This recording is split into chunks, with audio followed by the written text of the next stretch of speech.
The United States needs more pilots, but how did we get to this point? Today we're going to look at the airline industry's past, present, and future.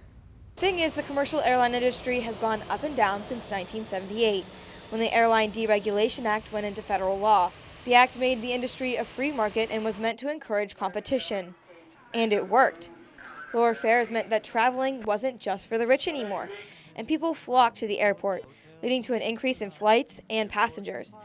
However, deregulation made the market less stable as many smaller airlines merge or go bankrupt because the airline industry requires a lot of financial investment for the money that it rakes in. This just in, you were looking at obviously a very disturbing live shot there. That is the World Trade Center, and we have unconfirmed reports this morning that a plane has crashed into one of the towers. Then 9/11 happened, and many Americans were afraid to fly. The mistrust of commercial airlines caused the industry to tank. And they laid off a lot of pilots. And what happened is during that recovery, they kept their senior pilots, obviously, and the younger pilots that got laid off during that period of time went on and found other jobs and didn't stay in aviation. Well, what's happened is now all those older pilots that they kept have reached mandatory retirement age. According to federal law, pilots must retire at age 65.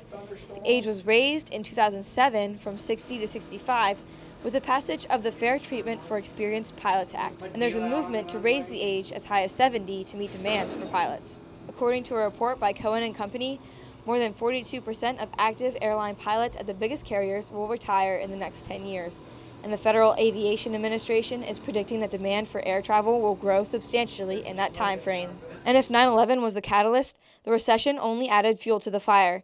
During that time, many Americans couldn't afford to take vacations or were unwilling to shell out the cash for air travel. The Great Recession of 2007 to 2009 caused airlines to cut costs even further, eliminating less profitable routes, filling flights to the brim by overbooking, providing expensive airline food, and more merging.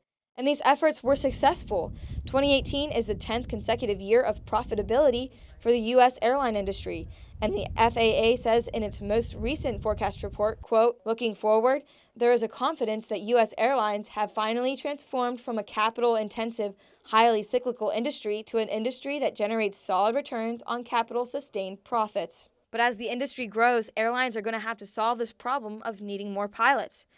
Boeing predicts that in the next 10 years, there will need to be 645,000 more pilots worldwide. There's not enough beating hearts on the planet that are involved in aviation to make that happen. The pilot shortage, whether people know it or not, affects everybody on the planet.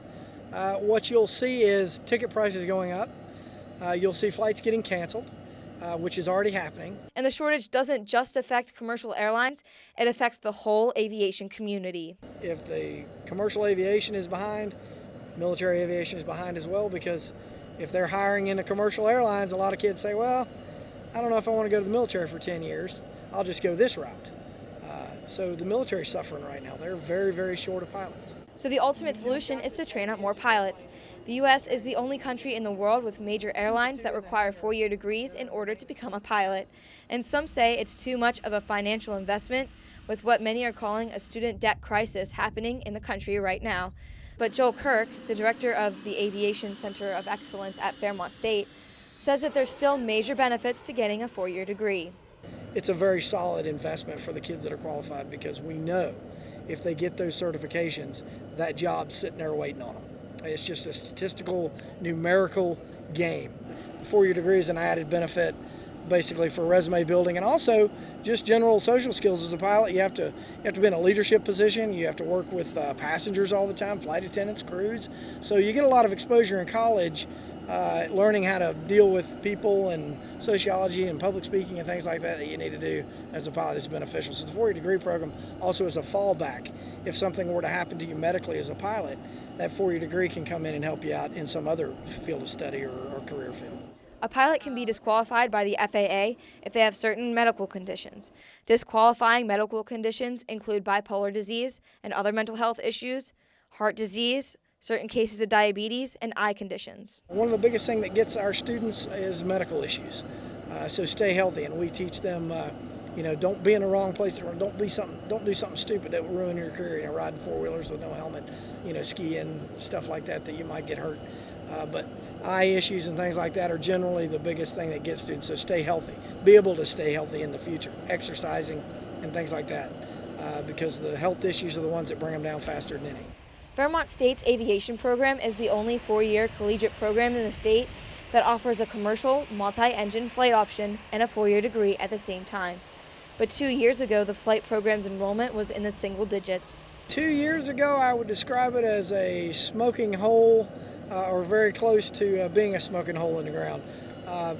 Really, there was not a lot of hope out there because of that pilot shortage. Again, had taken away a lot of the instructor pilots and chief pilots, and then even previous to that, the airline industry wasn't hiring. There was no movement, so there wasn't a lot of attention focused on the pilot training, which is now where the logjam is.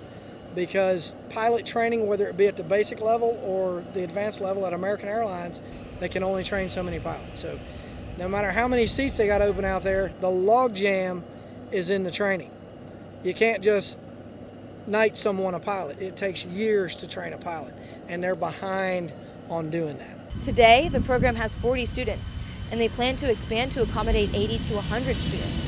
That includes getting more planes, a new place to store the planes, and more space to fly the planes.